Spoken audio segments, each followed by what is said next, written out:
Alléluia, Alléluia, Alléluia.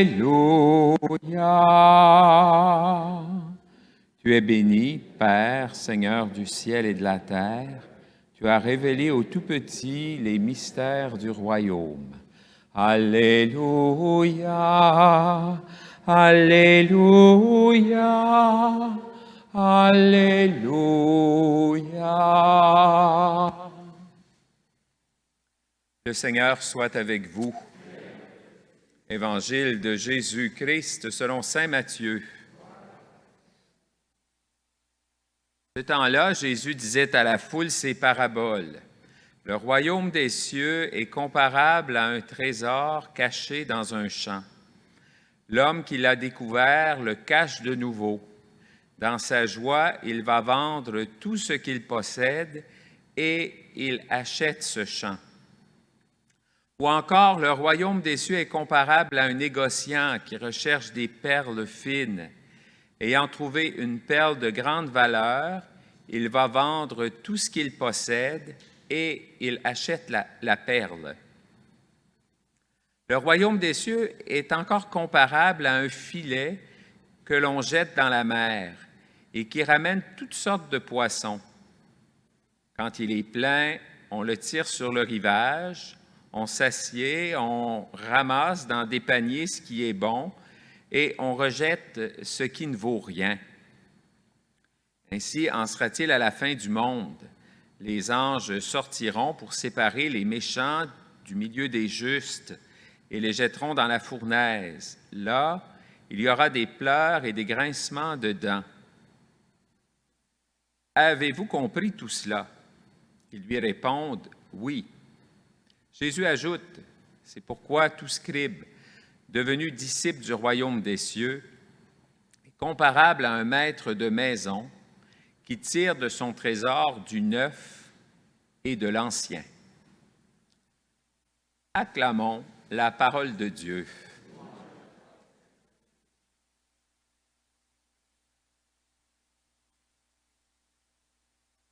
On a presque passé le mois avec les paraboles du royaume. Le mois de juillet, on a entendu les paraboles du royaume dans Matthieu.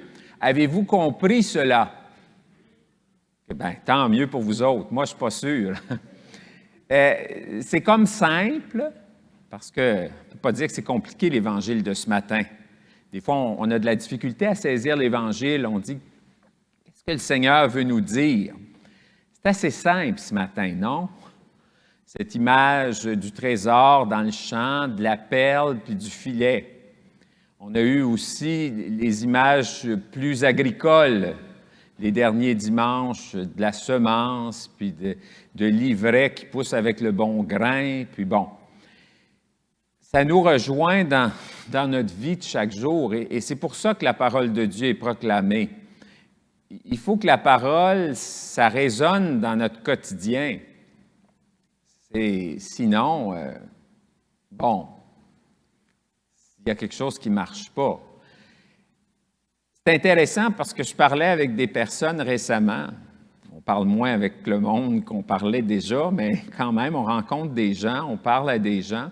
Puis c'est intéressant. Souvent, les catholiques, on est perçus comme des gens, on vit notre vie, puis c'est comme on fait une bonne vie, puis on essaie d'être fidèle au Seigneur parce qu'on va aller au ciel.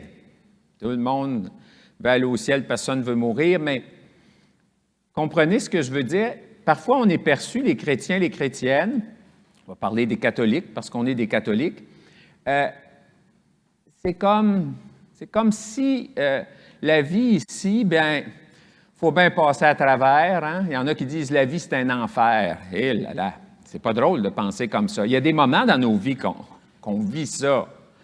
Mais moi, je me rappelle, mes tantes, ils disaient presque, on fait notre purgatoire sur la terre. Eh mon Dieu! C'est pas drôle. Je veux dire, c'est sûr qu'il y a des jours que vous, moi, on pense de même, parce qu'on vit une épreuve, on vit des difficultés. Mais, vous savez, on ne vit pas notre vie sur la terre comme quelque chose qu'il faut passer à travers, parce qu'après ça, là, on va aller au ciel. Le royaume de Dieu, sœurs et frères, il est déjà parmi nous.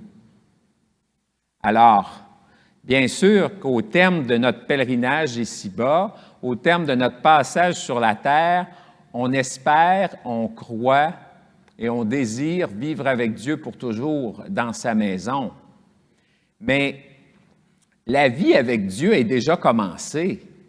Puis dans nos enfers du quotidien certains jours, puis dans nos purgatoires de certains jours, bien, on n'est jamais seul. Dieu nous accompagne. Il marche avec nous sur la route.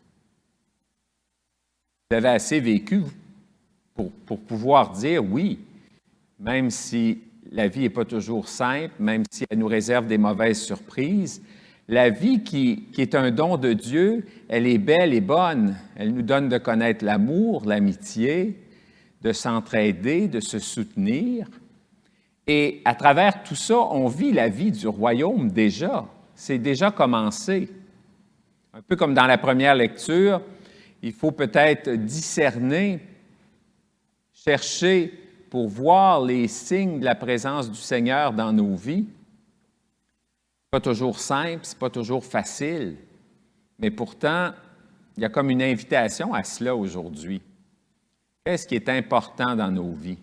Quand on arrive à la fin de sa vie, quand arrive la maladie, l'épreuve, veut pas, on est obligé de se recentrer. Qu'est-ce qui compte vraiment? Qu'est-ce qui est vraiment important dans ma vie? Et souvent, c'est de l'ordre des choses, de l'amour, puis des liens avec les personnes. Le reste, le trésor qu'on a accumulé dans notre vie, là, ben, il reste derrière nous. Cette semaine, la semaine dernière plutôt, parce qu'on commence une semaine aujourd'hui, j'ai présidé 4 funérailles. Puis un monsieur de 59 ans, un monsieur de 51 ans, un monsieur de 86 ans, puis une madame de 67 ans. Alors, qu'est-ce qu'ils ont laissé à la fin de leur passage sur cette terre? Bien, tant mieux s'ils ont laissé des moyens pour ceux et celles qui continuent, mais le vrai héritage, c'est ce qu'ils ont donné. Il restera de toi ce que tu as donné. Finalement, le royaume de Dieu, ils l'ont construit avec les leurs, avec les membres de leur famille, les amis, mais aussi avec les autres. Et c'est beau d'entendre aujourd'hui comme cette invitation à la construction du royaume de Dieu. Alors, il y a quelque chose là-dedans. S'il y a du bien à faire, là, faites-le. Si vous pouvez dire une belle et une bonne parole à quelqu'un aujourd'hui, attendez pas à demain. Faites-le aujourd'hui, maintenant, parce que c'est aujourd'hui que le royaume de Dieu s'accomplit au milieu de nous. Puis un peu comme ce qui est ramassé dans le filet, il y a toutes sortes d'affaires.